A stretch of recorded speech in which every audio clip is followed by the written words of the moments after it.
Welcome to Career and Corporate Hub. Zina ndikodani hlatwayo. Namusi ndi kodo ufokasaka medicine. So mutwane ndabanaye ndi Dr. Tshidzi. Tshidzi, I feel like Nana Tshidzi, we've got a lot in common. Besides Orimini, she's a doctor and I'm in engineering. So when I look at her social media network, I'm just like, wow, I love this girl. Even my husband, like every time she posts, I go like, hey! And he's like, you love this girl. So the reason why I love her, I really like admire how she plays a lot of roles in life. So without wasting any time, Tshidzi, welcome to Career and Podcast Hub. Can you just introduce yourself? Okay. Yeah, please. Thank you for that lovely introduction. My name is Dr. Tshidzi, but I am a doctor by profession. I have my own practice. This is where we're situated right now. And I also work in government. I do calls in the hospital. But besides that, socially, like she mentioned, my social media or my Instagram, you get to see that there's another side of me besides being a doctor, which is being a mom. I have 4 boys and 2 dogs. And I'm a wife to my husband, who's also a doctor. So basically, that's my life. That is my day-to-day responsibilities, which is a mom, a doctor, a wife, and a pet owner, basically. Yeah, and you both have boys. Yes, 4 Yes. boys. So tell me, where did you start your primary? Where did you do your primary school? So primary, I went to Chikeva Christian school, literally just down because I grew up here. Okay. So I am in the Shandima. Primary Majora Chikeva, literally down here, until grade 7, and then from grade 8 in the secondary, which is up in Sibasa, up until grade 12, and then from there I went to University of KwaZulu Natal. That's where I studied medicine. Okay. So that's in Durban. And did you always know that you wanted to be a doctor? I mean, I'm thinking like we all, like growing up, we all wanted to be a doctor. So you always knew? Oh. No, not even. It's just, I remember one thing about my primary or preschool. I would always say I want to be a nurse. I want to be a nurse. But that was because my mom was a nurse and my dad was a nurse. So I would always just be like, oh, when I grow up, I want to be a nurse. And then when I was in high school, I remember there's this friend of mine, we were in grade 12. We had our forms, and back in the days, there was no online application. We would go collect forms, so it was the application. And we were sitting down in class, and she said, what do you want to do? Then I don't know, for some reason I got stuck, and I feel like a lot of people were stuck. You are in grade 12 or grade 11, but you can't really figure out. That was me, guys. I was sitting there. My friend is a doctor now, Dr. Mwimeri Mugwebo. So she said, no friend, let's do medicine. Let's become doctors because there is no maths. Then I went, yay, there's no maths. And honestly, I was very good in maths, but I didn't like it. I don't know why. So that, you know what? Oh, and if I'm a doctor, then I can help people. It's another profession which is related to nursing, zotedzika, health. So I decided, I always said I wanted to be a nurse. Then you know what? Let me become a doctor. You were definitely an A learner in high school. Yes, I was. So it was easy to choose Urininga Stadamili, but I remember very well. Then I placed down MBCHB, which is medicine, as my first choice. Second choice, surprise, and I were electrical engineering, which is so silly because I was trying to run away from meds. And it's so far apart. And that was my second choice, and I didn't put anything else on my third choice. Literally, that's all I did in Dari. Medicine, electrical engineering. And then UP and UCT accepted me for electrical engineering. Then Medunsa and UKZN accepted me for medicine. Then I decided I'm going to KZN because it's a 5-year course. Back in the days, UKZN medicine was 5 years.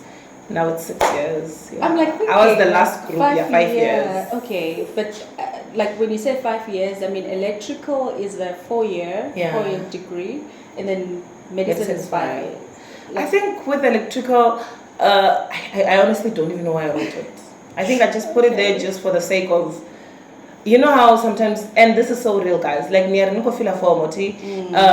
you're not really sure what you're going to do, because as a younger person, you're thinking of is it going to get me a job? Or am I going to get paid nice money to better my life? So that's one thing you think of. And another thing is family members, relatives, or friends. Baba bangathini. It's an engineering, it's an. So I think that's why I put it there. Because someone, I think in my family, either my mom or a sibling, but medicine paid, engineering. Don't you want to be an engineer? And you say you don't even know what an engineer does, but the name sounds cool. Yes, I know. Just like an engineer. Engineering. But once, which there's the acceptance, I remember so well. I was like, you know what? Let me go do medicine. It's gonna be straightforward. Yeah. It's a whole lot of biology. That's what I thought, and it's a lot of theory. And so biology is theory, yes. So I mean, theory, we can work with that. Okay. Yeah, you see, and that is how it is. Funny enough, I didn't like theory. Like really? I loved calculations. Oh my goodness, so. I can't. Theory is good. I feel like it's like reading a novel or a book. Now I love it. Funny enough, when I was doing my postgrad, I loved theory. Like I had to do accounting. Like because you just read and understand. I was just like, I need theory. Yes. So yeah, I understand you what see. you mean. And did you have a bursary when studying medicine? Yes, I did. Okay. I had a bursary. I used the Department of Health. Okay. Yeah, so Department of Health does this thing where as soon as you're accepted, they give you a paper or a form that you take to school. So you didn't apply when applying for varsity? No, not even. During the application, when I was applying, the only thing I ticked was NSFAS, which is the common one that they put. I think that's what everyone is doing, hey? Yes. And you have to pay it back. Yeah. Like. Yes, and with a bit of interest. And most people say you pay for it for a while. So when I was applying, I did NSFAS, but after I got accepted, then I was told, no, the government funds students. Medicine. So in Limpopo, I think there was a few of us. We had to just. I remember it was literally January, a week before I went to registered school. I had to go to the offices to go sign the contract. Yeah. And then from there they pay for everything. That's the nice part. Everything. And like looking at it now, would you advise the grade 12 learners to apply for a bursary now? Like before you were lucky enough, because for me in engineering, I didn't have a bursary, so I had to apply for NHC. Like I was in varsity looking for funding, and it was very hard, and I didn't know about bursaries. So I think it's also advisable that you do apply for a bursary, and also I think you get to choose like which company to also sponsor your studies. The thing about bursaries and sponsoring, one thing is, I don't know, my uncle used to always joke,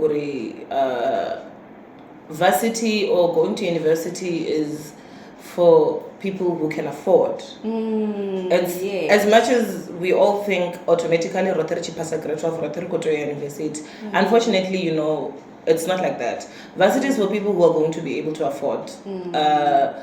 As far as from imagine high school, you're in a public school, you pay once a year, less than 1,000 rand. Now you have to pay this amount.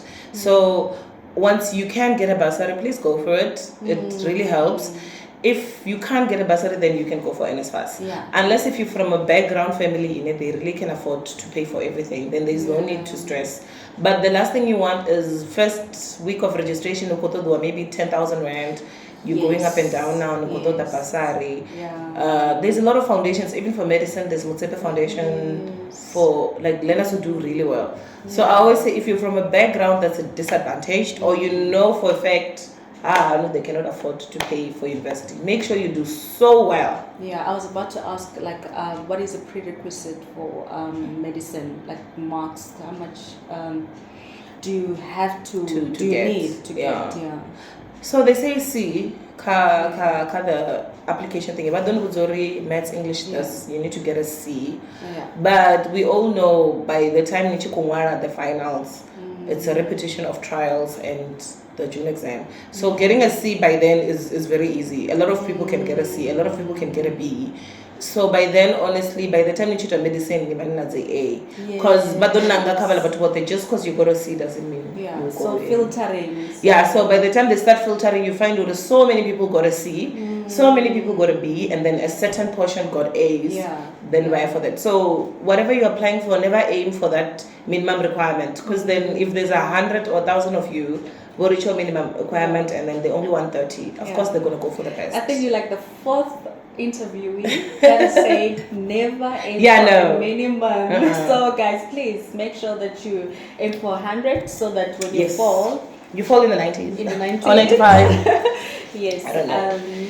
Okay, so now getting into the workspace, is it what you expected, like when you're studying? I think for medicine it's quite easier because you do practicals during you go to hospital. studies. But is it really what you expected? The reason why I'm asking, people talk about the long working hours, the demand, and also I think you need to be emotionally strong because you deal with different cases. A lot, So honestly, workspace and school, it's not the same. It's really, really not the same. By the time you're working, you're a professional, and to do that transition from being a student to being someone now who's responsible and has a job, it really takes a toll on you. Then the hours come in. Honestly, you can never get used to working night. I say this now. I've been working as a doctor for 8 years, and I can never get used to calls. Like, I can never get used to calls. They still take a toll on you. And most of the time, by the time people start working, if you're female, you're starting a family. Because remember, you did this course, which now is 6 years. Let's say now you have varsity in 18. So by the time you finish, you're 24, 25.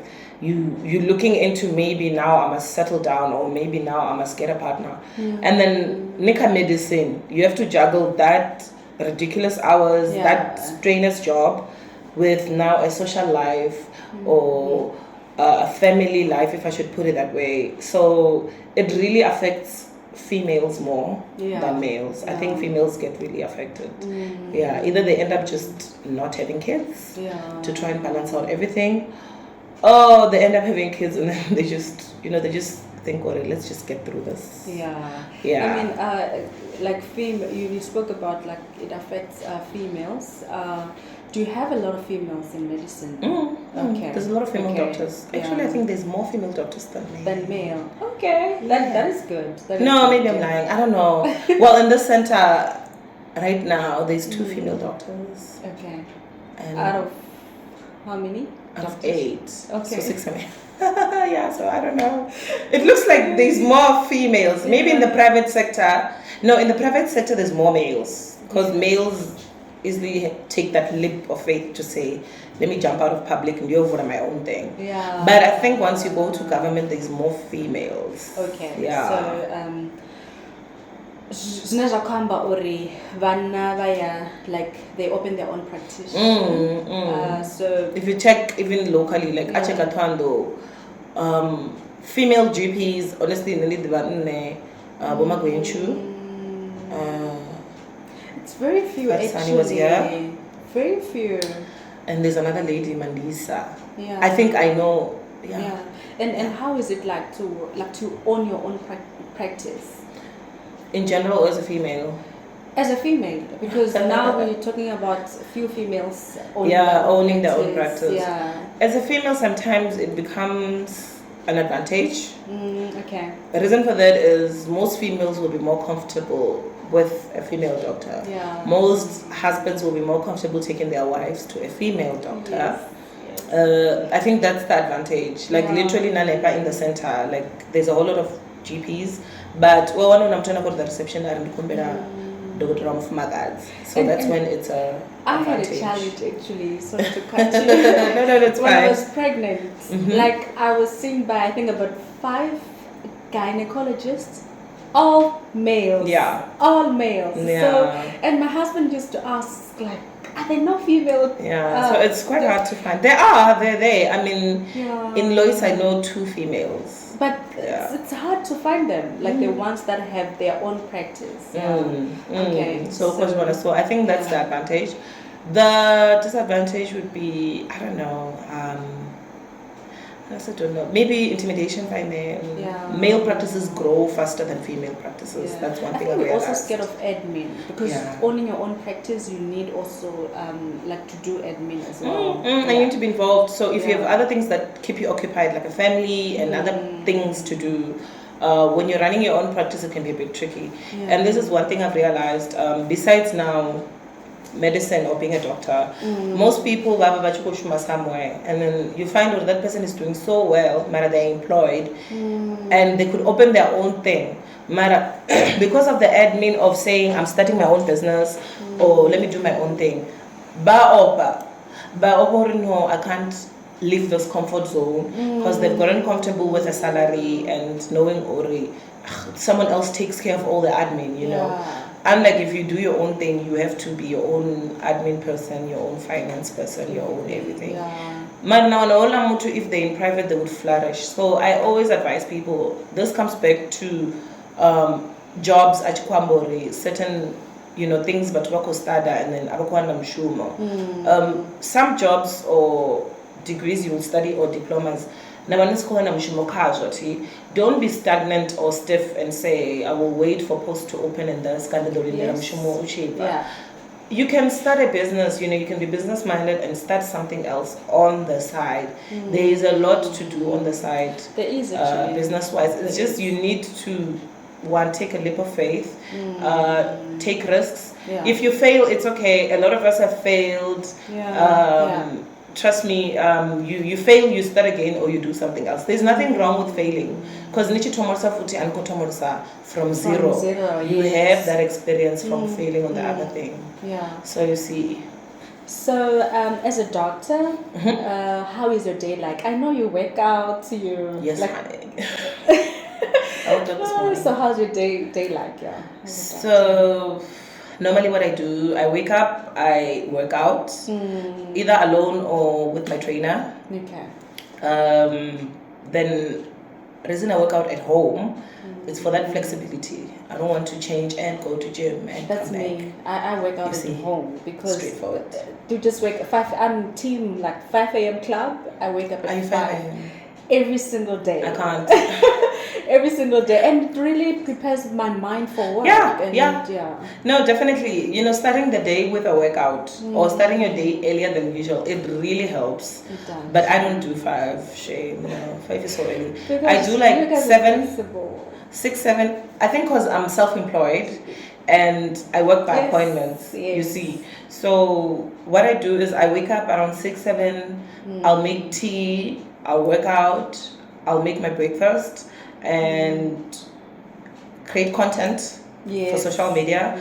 I always make sure by 10, 11 o'clock I've posted every day. So if there's any content, your workout, your breakfast, or your special, or any message I want to send to the followers on Instagram, every day, after workouts, after bathing, I create content. I make my reels, I make my posts or posters.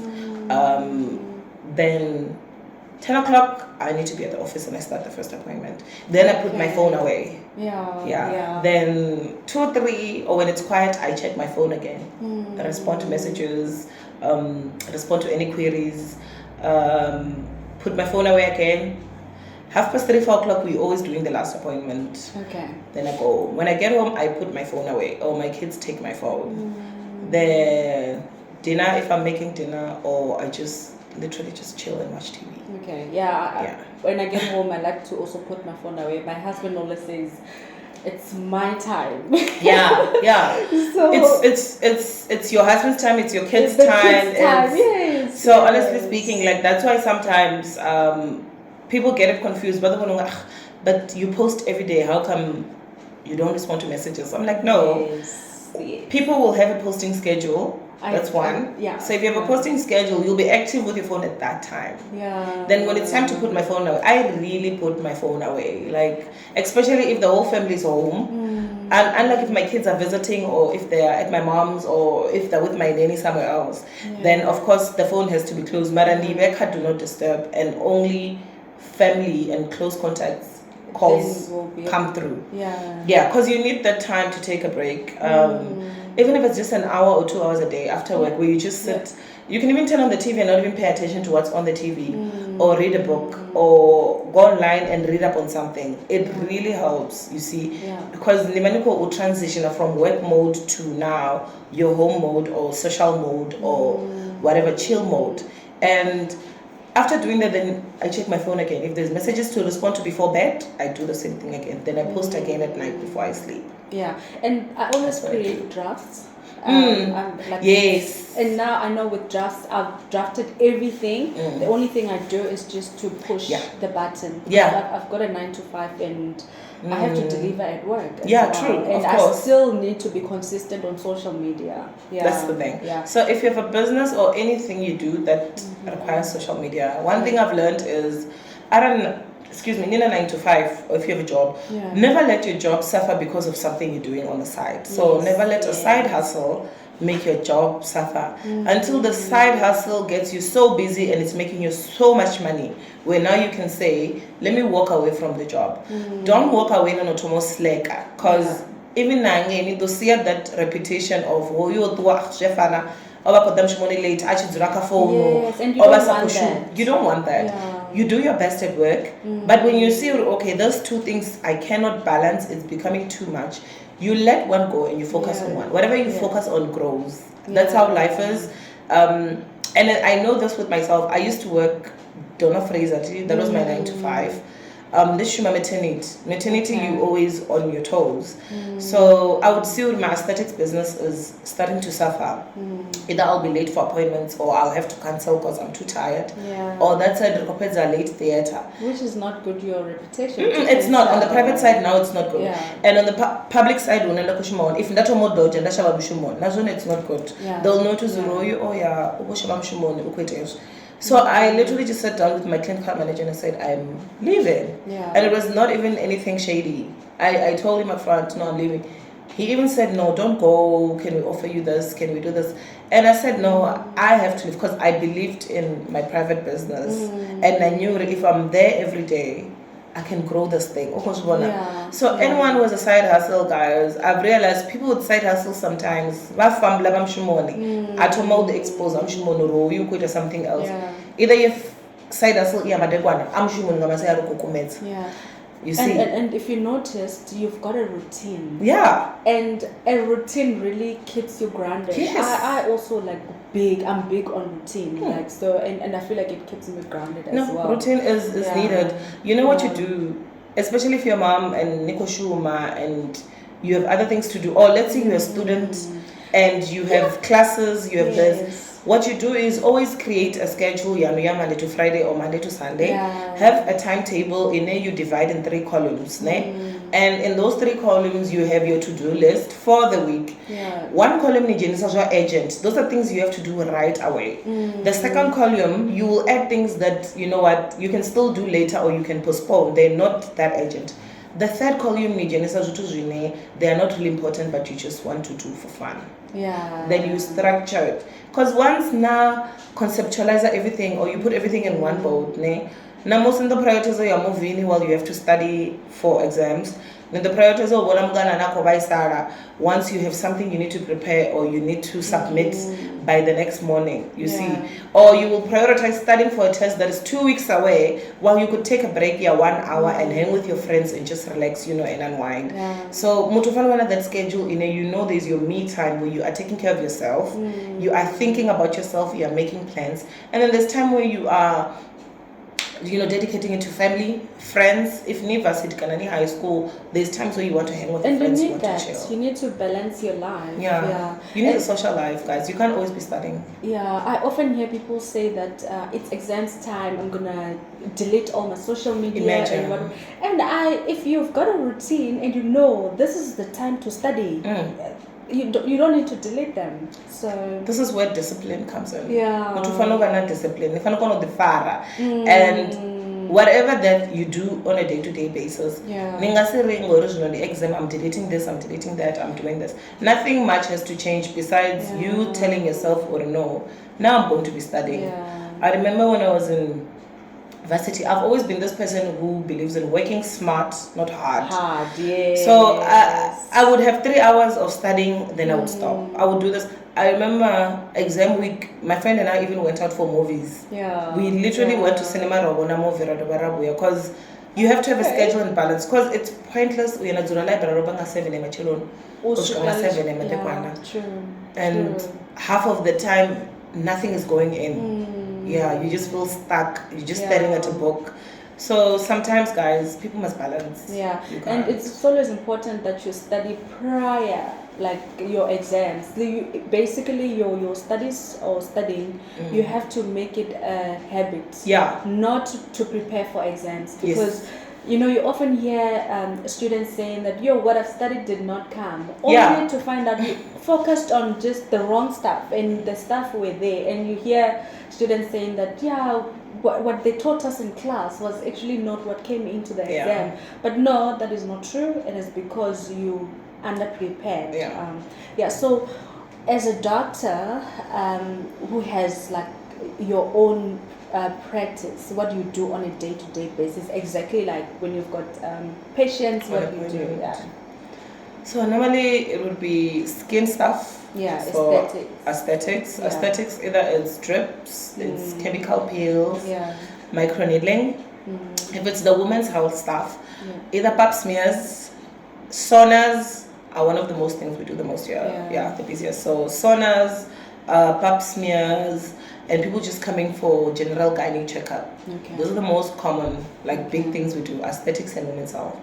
The other GP stuff would be like the day-to-day consults. Those ones we do here and there. Okay.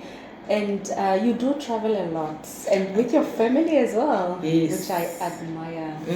I think this year, 2022, I spent a lot of time with my family, and I got that from you. I won't lie. Really? That's good. Yes, like I thought if I focus on one would suffer, but really balancing my life, work-life balance, I managed to achieve a lot. I was studying this year.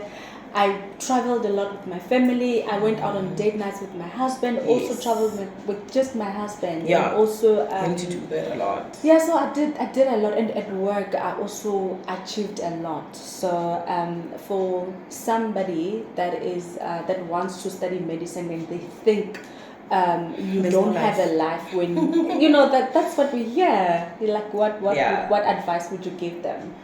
So one thing is having a life or having a spare time or social time, you have to create that for yourself. And the one biggest thing that causes most people not to have a life is chasing money. So if you're chasing a lot of money, of course you will work all the time. That means you will not have time for yourself or your family. But if not uri, you know, in Asiano, it's not for me to make that week or that weekend. This is time with my family. Because most people fall into that trap of, if I buy a lunch or a weekend away with the kids,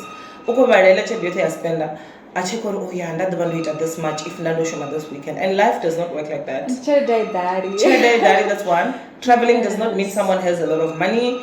It means from what they're making, there is a portion that they set aside for, you know, spending time with family, making your family happy, having your family see you, and you know, you do those things. And where it motivates you to work more.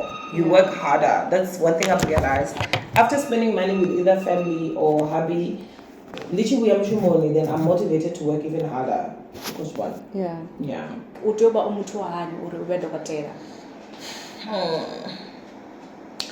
I think anyone can be. Honestly, any personality can be. It's just that certain personalities, can cope with the pressures better than others. So anyone can be a doctor, whether you someone you know, you are soft, you cry easy, you are lazy. Well, the lazy one, you really have to work on that. But any personality, you can be a doctor. Don't worry, certain personalities will cope better with, you know, the trauma in it. It's not like physical trauma, but mental trauma, emotional stress. Then certain personalities cope better, and then some personalities really struggle to cope with the pressure, the hours, people dying, you know, breaking bad news to family members and all that. And on top of that, there's also interwork related issues, management issues, this and this, resources in the hospital, especially in the public sector, a lot of things really affect the doctor, not just the patients or baradze or people dying, just everything from resources to your management to your colleagues, your co-workers. Certain personalities they are gonna cope. There are those people it's what the Chuck Norris of medicine. But whatever happens, no matter how many hours they work, those people are always ready, they come to work. They really struggle. Those are the soft ones. After long hours, they struggle to even just to get to work. They get depressed so easily. They cry over the smallest things. So those ones, but cope. And that is why now people will say in medicine or young doctors, there's a lot of depression. People do get depressed because they are just not coping, or they're in this new environment where they're just stuck. Another thing that plays a role is or away from home, where there's no structure to support. And that is important. I struggle with that because I'm in East London, and are you serious? Like to come back home, sometimes you just need just a hug from your mom, and like being far, it's a struggle. Or seeing a familiar face, which is one thing I'm going to stress on those going to university. If in another province or far, where it's a foreign language and it's different people or different cultures, those things are gonna hit you. And as you notice in me, because you're not a vendor. Automatically only address vendor. You know that. But once you move to places like KZN or Western Cape or whatever, trust me, that thing really affects you. They hit with their own home language. You get to see, I am in a province in a this is not home. As much as you'll make friends, you will always feel urapa. It takes time, and some people get homesick the first 6 months, and then they get affected and they start feeling, oh my goodness, what am I going to do to cope in this place? Some people look at you funny, or you're black. We don't even know how to speak English. I mean, like she we did everything that she went. So imagine now, just speaking English already, that's affecting you, or you can't even. So one thing I've realized, guys, like Nichia facility, if you're in a foreign province, you really need to make sure you have support structures on the phone, because you will really feel out of space the first 6 months. That hits you feel it, shame. People often say corporate, or like working for government, or just like another industry where you're not working for yourself, the environment is not conducive, and it's also toxic. Would you say that is one of the reasons why you left corporate or government? Well, I wouldn't say toxic. For me personally, it goes back to the personality thing. My personality, I thought the boxy one place. And I thought the boss. Honestly, I can't deal with someone who will tell me what time to come to work, what time to leave. And I like being flexible. So sometimes I would feel a bit suffocated, or better leave a call request, those are some of the things people deal with.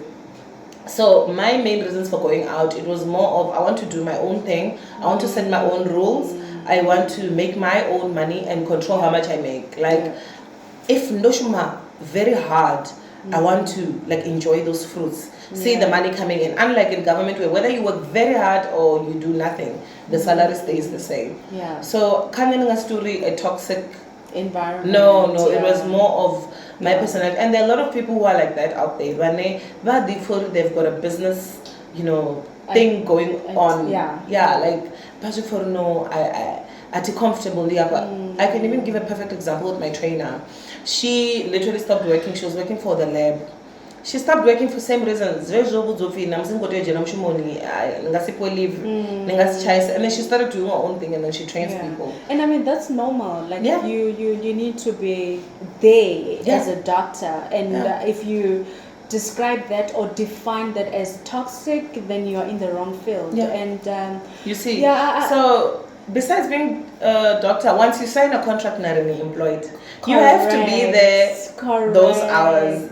Your boss is not being horrible. Your boss is not being mean. The contract. It is. You're getting paid for those hours. Yes. So most people don't mind your only 8 to 4. Yeah. They honestly don't mind. They're happy with that, and there's nothing wrong. I do have people like I ask as one of my questions, last questions.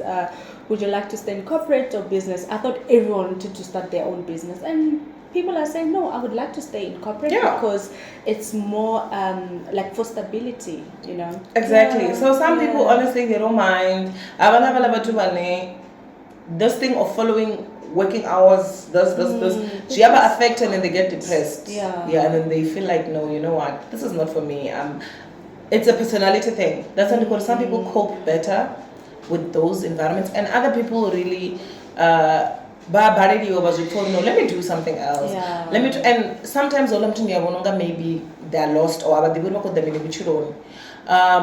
you can try 3 different business ventures. It's okay. There's nothing wrong if you have the funds for it and the support. Try. It's not for you. You try something else. And there's fundings as well. Like government does funding. So as you do all those things and you don't find something that you will love. Yeah. So if you're unhappy, guys, mental health. For mental health, I'm always saying check your mental health because you're unhappy and you are depressed. So if you studied something, I am struggling. Check or field. Is there something else you can do? Yeah. Or can I just do another business? Yeah, and that's another thing that I want to focus on. That's why this program is called Career and Corporate Hub. So also I would like to focus on how to survive in corporate because not everyone is made to start their own business. Yeah. And honestly, if you work in a place where you deal with customers, people are going to shout at you, they're going to complain, and now you need to know how to deal with such environment. Not to say it's toxic, but that's the type of field you're in, so you need to learn how to deal with it. It was a beautiful interview. I enjoyed and I also learned a lot. It was very nice. Yes. So I always ask my guests, is there a question that you wish I could have asked that can help someone who wants to follow in your footsteps? I think you basically touched on all the important things. Maybe something on what's this? Mental health. Okay, which is students very important. when they university. A lot of kids suffer and they struggle with being mentally sane. And both who are in that other environment, they end up either having the wrong friends, or they use drugs, alcohol. That's very common in varsity students. So guys, really take care of your mental health. Every varsity has a psychologist or someone you can go talk to. Make sure there's a family member or someone you trust in your family that you can call and communicate with. Because if you're not mentally stable in the university, trust me, you will feel like that degree is going to take everything out from you. By the time you start working, you've already really damaged yourself, or you are emotionally or psychologically damaged. So mental health is very important in university. And then like varsity, but to access psychologists. Every varsity in a campus health clinic. So you just go there and you say, I'm struggling, even the then the nurse will refer to the psychologist and you're booked an appointment. Is it free? Yeah, it is. Campus health consults, medication treatments are all free. Unless if maybe you are university on a medical aid, then you can utilize that and get a private psychologist.